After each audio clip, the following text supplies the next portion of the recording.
Hello, everyone. Welcome to another episode of Decoded. I'm Abigail Posner, and I get to spend the next few minutes with my buddy, Rudi Anggono, who is not only a world-renowned creative director and creative strategist at Google, but for this conversation, what I really want to talk about is the fact that he is a food artist. Now, what is that, and how were you compelled to create food art? Well, thanks, Abby, for having me. I sort of stumbled into it, and I became one by accident. I started rearranging food on a plate for my kids to convince them to eat. And over time, seriously, it's like a plate of pasta, and I added something like a couple of carrots, make it like a pair of ears, and they love it. They squeal with joy, and that incentivized me to keep going. It started from there, and now I'm doing it not only for them but also for myself because I enjoy it. I'm an art director by trade, and this gives me joy to see them eat it and also to see like my creation being appreciated, even though by two little boys. Right, right. So, what does that look like? I think you started taking photos of this, right? I did, yeah. Maybe if it's okay, maybe let's I can share my screen. Like the best way, probably like to show the my Instagram account, because I'm like looking at my portfolio basically to some degree. So let's see if I share screen. Oh no, I can't actually. Host disabled. All right. Well, let me just show some print. So I have a couple of stuff here like that was printed out. Like what I, for example, like this one. This is one of my favorite actually. Oh, that's awesome. I was gonna use it. I was gonna use it as a cover of a book if I ever become, if I ever make one. It's very simple and it's cute, and it has a little bit of a commentary. It's a robot kid sleeping under a blanket, which is really not that far in the future if you think about it, where we're Yeah. going. And it's made from. What are the food Huh? items? Oh yeah, it's made from basic stuff. So the bed, well, even though you can't see much, is basically toast. Right? It's a piece of bread, and then that's just Kraft cheese, the blanket. And then the head is this Nabisco biscuit, and like oranges, mandarin, other arms, and that's it pretty much. Of course, underneath that there is butter and all that. But and the pillow is a slice of banana. So,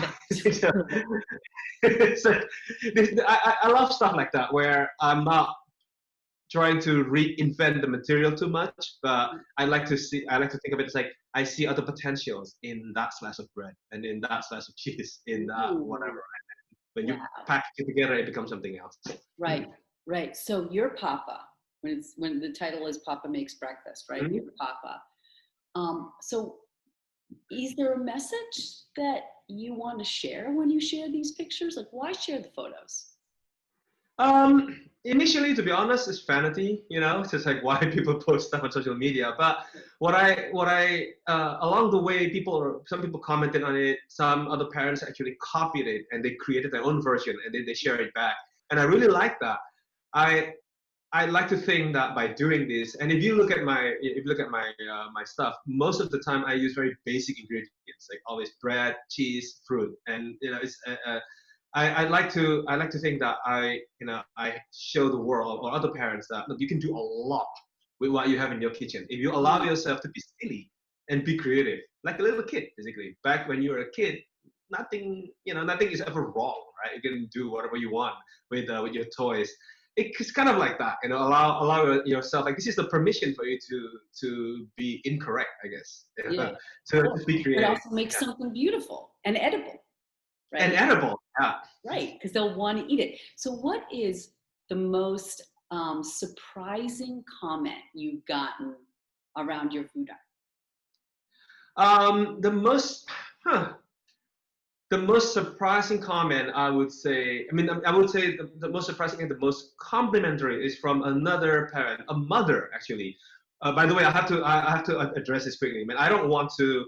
I'm aware of how unfair it is. There are millions of moms out there who are doing this on a daily basis. They don't get the kind of credit, kind of attention. A few dads are doing that, and the world's like, look at these fathers, right? But there are a lot of moms out there. But the biggest compliment is precisely coming from one of those who actually copied one of my creation, and she made her own version. She created her own scenery. It was a bunny looking at a cherry blossom, but she created her own and she created her own title, and then she shared it back with me. I felt like, wow, like that was probably one of the most the biggest compliment I could have I could Right. have got. And I looked at her account, and she created a lot of cool stuff too.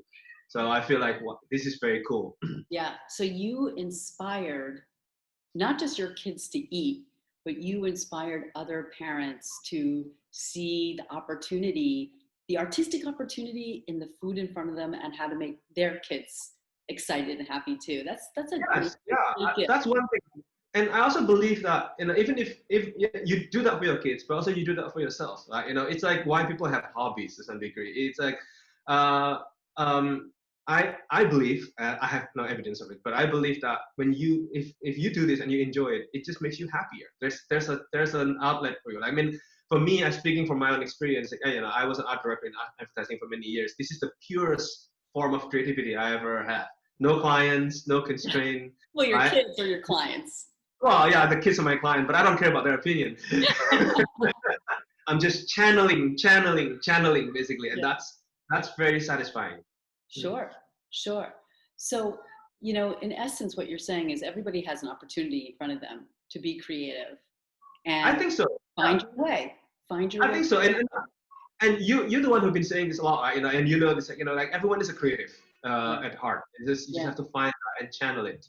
Right.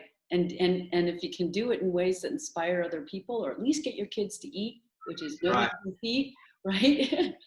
Now my kids eat more than I want them to, but it's no easy feat to get them to eat a balanced diet. So this is awesome. Thank you so much for spending a few minutes just to share this world with us, because hey, we can always learn from other people's interesting subcultures, if you will. You're very welcome. Again, Thank you for having me.